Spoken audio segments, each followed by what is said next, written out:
तीसरा डी जो अंबेडकर से जुड़ा हुआ है वो है धम्मा। बुद्ध से बहुत प्रभावित है, बहुत। और एक बात बुद्धा एंड हिज गॉस्पेल में लिखते हैं कि बस एक बात मुझे बुद्ध की बहुत पसंद है कि बुद्ध मानव गरिमा को सर्वोच्च स्थान देते हैं कि तुमसे बड़ा कोई नहीं। हिंदू धर्म में भगवान, इस्लाम में अल्लाह, क्रिश्चियनिटी में गॉड। तो अब अगर तुम हिंदू धर्म से छोड़कर, हिंदू रिलीजन को तुमने छोड़ा और तुम इस्लाम में आ गए, या इस्लाम को तुमने छोड़ा और तुमने क्रिश्चियनिटी अपना ली, तो यहां भगवान, अब तुमने भगवान को छोड़ा तो तुम अल्लाह की शरण में आ गए, अब तुम अल्लाह को छोड़ोगे तो तुम गॉड की शरण में आ जाओगे। लेकिन बुद्ध इन सब से अलग है, सबसे। बुद्ध इन सब से अलग है। वो कहते हैं किसी की शरण में जाने की कोई जरूरत नहीं है। आत्मदीपो भव, कहते हैं किसी की शरण में जाने की कोई जरूरत नहीं। यह बात डॉक्टर अंबेडकर ने अपनी किताब में व्यक्त किया कि मुझे बुद्ध पसंद क्यों है, मैं क्यों बुद्ध धर्म की तरफ जा रहा हूं। 14 अक्टूबर 1956 बुद्ध धर्म तो भारत में खत्म हो चुका था। तो डॉक्टर अंबेडकर ने, अब बुद्ध धर्म के 3 सेक्ट हैं प्रमुख, हीनयान, महायान, वज्रयान। डॉक्टर अंबेडकर ने कहा नवयान,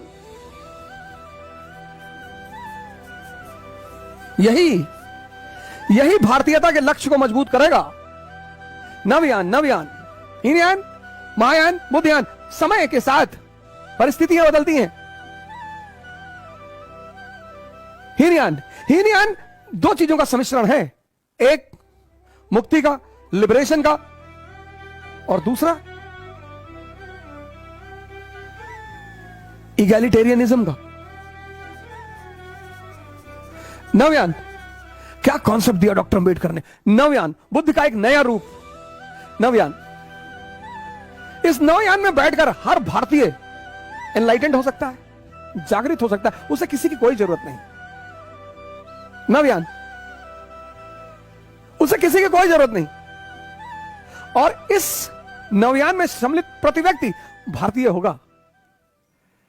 ना वो हिंदू होगा, ना वो मुसलमान होगा, ना वो शूद्र होगा, ना वो ब्राह्मण होगा, ना वो क्षत्रिय होगा। और यही भारत का भविष्य है। क्या विचारधारा रही होगी उस व्यक्ति की। यही भारत का भविष्य है।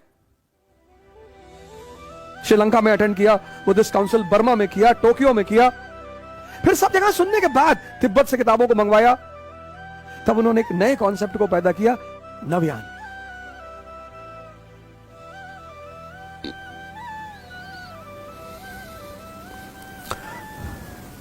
तुम अंबेडकर से अगर नफरत करते हो, इसका मतलब तुम अंबेडकर को जानते ही नहीं।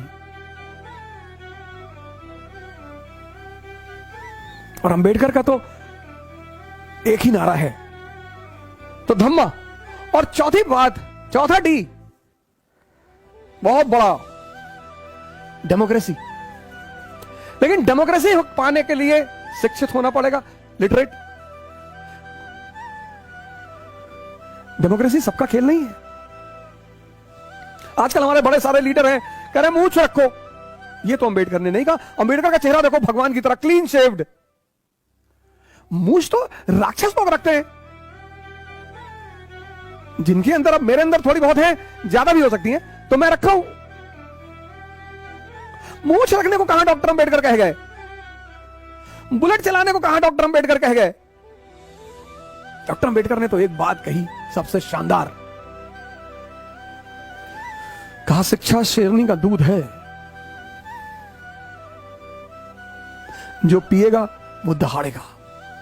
इसलिए तो किताब ली हुई उनकी फोटो आती है। मोक्ष मुक्ति नहीं है, बुक मुक्ति है, बुक, किताब। हर दलित व्यक्ति, शोषित व्यक्ति, परेशान व्यक्ति बस किताबों से दोस्ती कर ले। इतनी इज्जत डॉक्टर अंबेडकर को क्यों मिली? दलित थे इसलिए नहीं, रिजर्वेशन नहीं, क्योंकि उनसे शिक्षा में मुकाबला करने वाला कोई नहीं था।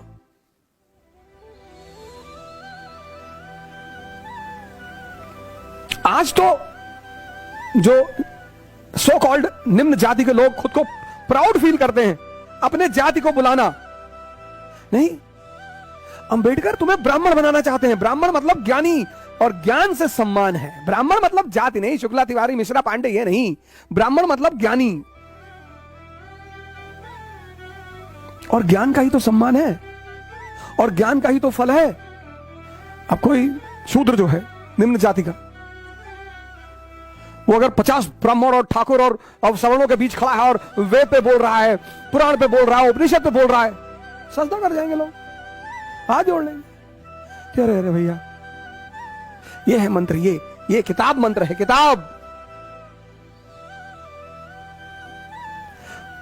उनकी मेरे पास बड़ी सारी फोटो है उनकी, बड़ी सारी, मतलब उनकी बचपन से लेकर उनकी मृत्यु तक। न्यूयॉर्क की जो उनके साथ उनके जो दोस्त थे, नवल जिनके साथ रहते थे, और उनकी बड़ी सारी फोटोग्राफ्स मेरे पास हैं। एक तो हमारे मित्र हैं यूडी सनी, महाराष्ट्र से, इकरा के फाउंडर भी हैं, उन्होंने मुझे एक फोटो गिफ्ट की थी जिसमें उनकी बहुत सारी डिग्रीज हैं। अंबेडकर का ये 4D इस देश को बचाएगा। पहला, दलित, जो भी शोषित हैं, दमित हैं, उनको जागना पड़ेगा। दूसरा D, डिग्निटी पैदा करो अपने अंदर। प्रधान देख लिए गांव का, जाके पैर छू ले रहे हो, भैया तुमको खाना दे रहा है यार। तीसरा D, नव्यान, भारतीयता की भावना पैदा करो, नव्यान। अंबेडकर का बड़ा प्यारा कॉन्सेप्ट है नव्यान। और चौथा D, डेमोक्रेसी, और डेमोक्रेसी का आधार स्तंभ है एजुकेशन।